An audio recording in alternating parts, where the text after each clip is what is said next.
7 जनवरी 2025 इन पुणे।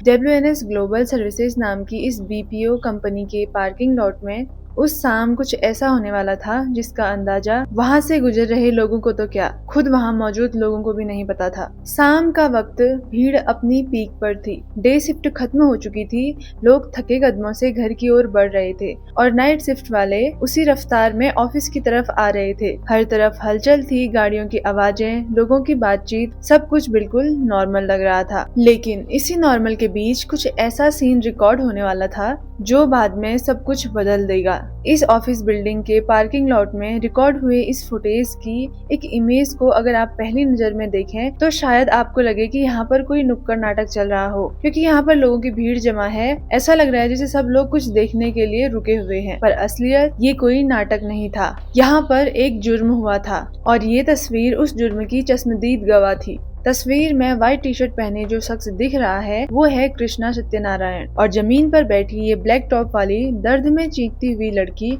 शुभदा कोडारी।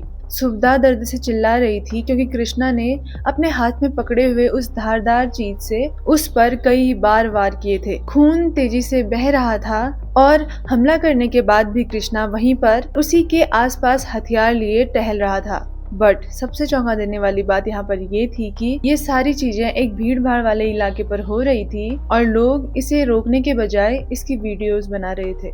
यहाँ पर कोई कृष्णा को रोकने नहीं आया, कोई शुभदा को बचाने के लिए नहीं आया। और अब बस कुछ ही पलों में ऐसा होने वाला था जो आपको अंदर से तोड़ देगा और बहुत सारे सवाल छोड़कर जाएगा। So hey everyone, this is Bhumi and today we are talking about the case of Shubhada and Krishna. इस वीडियो को शुरू करने से पहले मैं आप सभी लोगों से एक रिक्वेस्ट करना चाहूंगी कि अगर आप लोगों को ये वीडियो पसंद आती है तो प्लीज वीडियो को लाइक करना और चैनल को भी सब्सक्राइब कर देना। तो चलो अब वीडियो स्टार्ट करते हैं। 28 साल की शुभदा कोडारी 2018 में अपनी MBA की पढ़ाई पूरी करने के बाद WNS ग्लोबल सर्विसेज में सीनियर एसोसिएट के तौर पर काम कर रही थी। शुभदा की फैमिली मूल रूप से रत्नागिरी के पास चिपलून की रहने वाली थी, लेकिन बाद में वो लोग महाराष्ट्र के सतारा जिले के कराड़ में जाकर बस गए थे।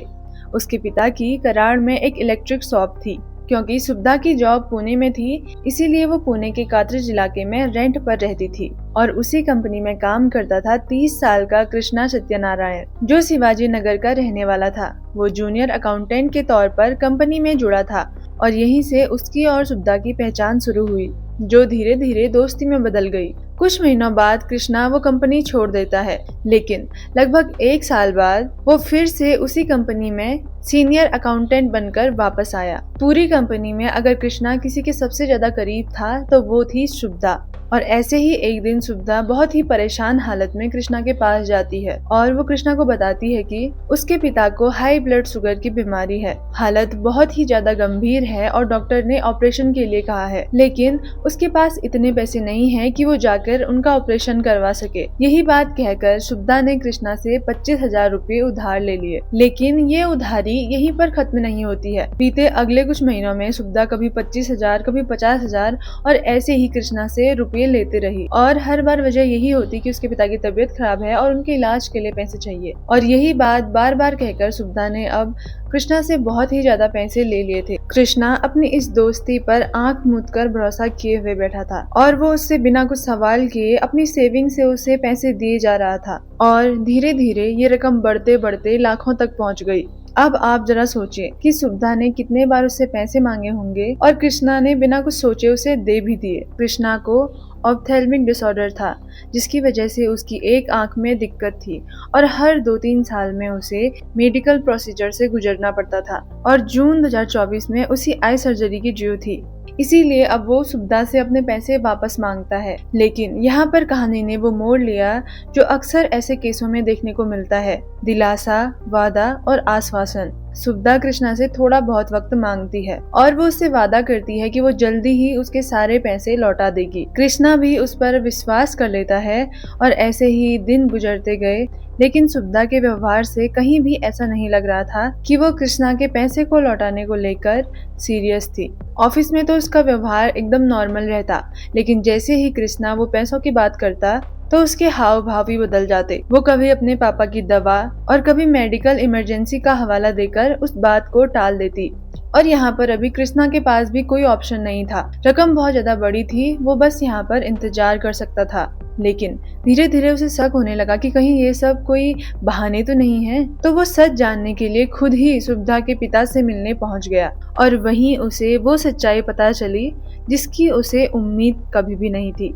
सुविधा के पिता ने साफ साफ कह दिया उन्हें कोई भी बीमारी नहीं है और ना ही उनकी कभी कोई सर्जरी हुई है। ये सुनकर कृष्णा के पैरों तले जमीन खिसक गई। इतने समय से वो जिस दोस्त पर इतना भरोसा कर रहा था वही उसके साथ धोखा कर रही थी और शायद ये वही मोड़ था जहां उसका दिमाग और दिल दोनों ही अपना संतुलन खो बैठे थे। 7 जनवरी शाम करीब 6 बजे सुविधा की शिफ्ट 6:30 से शुरू होने वाली थी और वो अपने ऑफिस के पार्किंग लॉट में ही पहुंची थी। तभी उसे सामने से कृष्णा आता हुआ दिखा। उसके चेहरे पर मुस्कान थी बट इरादे कुछ और ही थे। सुविधा को यहाँ पर अंदाजा भी नहीं था कि ये उसकी आखिरी शाम होने वाली है। कृष्णा ने अपने दिमाग में ये पहले से सोचा था कि वो एक आखिरी बार आज उससे एक बार पैसे की बात करेगा, बट जब वो सुविधा से पैसे की बात करता है तो सुविधा सामने से उसे पैसे देने से सीधा इनकार कर देती है।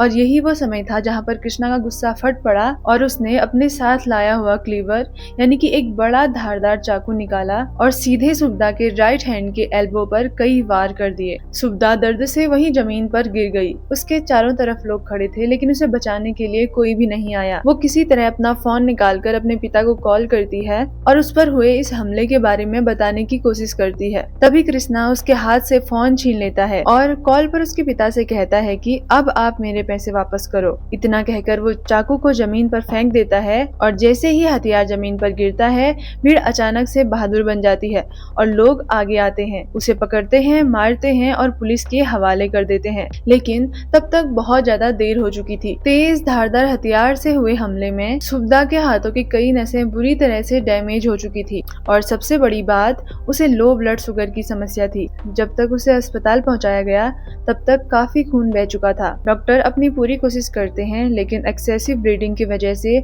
इलाज के दौरान ही उसे कार्डियक अरेस्ट आया और उसकी वहीं पर मौत हो गई। फिलहाल सुविधा की छोटी बहन साधना कोडारी ने यरवदा पुलिस स्टेशन में शिकायत दर्ज करवाई और पुलिस ने कृष्णा को बीएनएस की धारा 103 और आर्म्स एक्ट की धारा 4 और 5 के तहत गिरफ्तार कर लिया है। पुलिस के मुताबिक ये मामला पूरी तरह से पैसों के लेन देन से जुड़ा है और यहाँ पर कोई रिलेशनशिप का एंगल नहीं है और अभी तक ये साफ नहीं हो पाया कि सुविधा ने आखिर वो पैसे क्यों लिए थे और उतने सारे पैसों का क्या किया। और वहीं दूसरी तरफ हम लोगों के विचार देखें तो कई लोग कृष्णा की साइड ले रहे हैं और कोई लोग हैं जो ये कहना चाहते हैं कि चाहे गलती सुविधा की ही थी बट किसी भी हालत में ये जस्टिफाई नहीं किया जाता कि तुम कानून को अपने हाथ में ले लो।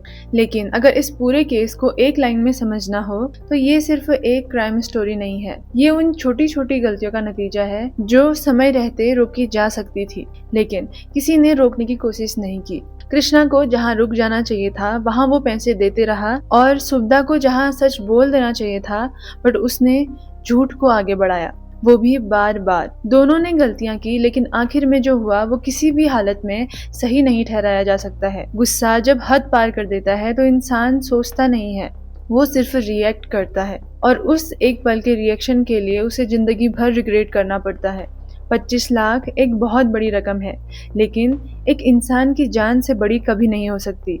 उस एक फैसले ने एक जिंदगी खत्म कर दी और दूसरी जिंदगी हमेशा के लिए बर्बाद कर दी। और इस पूरे केस में से सबसे डरावनी बात ये थी कि ये सभी लोगों के सामने हुआ बट उसे बचाने के लिए कोई आगे नहीं आया। वहां पर मौजूद लोग उसे बचाने के बजाय अपने कैमरे में ये सब चीजें रिकॉर्ड करने में लगे हुए थे। शायद अगर उस वक्त कोई इंसान आगे आ जाता तो 2 लोगों की जिंदगी बर्बाद होने से बच जाती। ये सिर्फ एक केस नहीं है, ये एक रिमाइंडर है कि भरोसा सोच समझ कर करो और पैसे उतने ही दो जितना खोने का डर ना हो।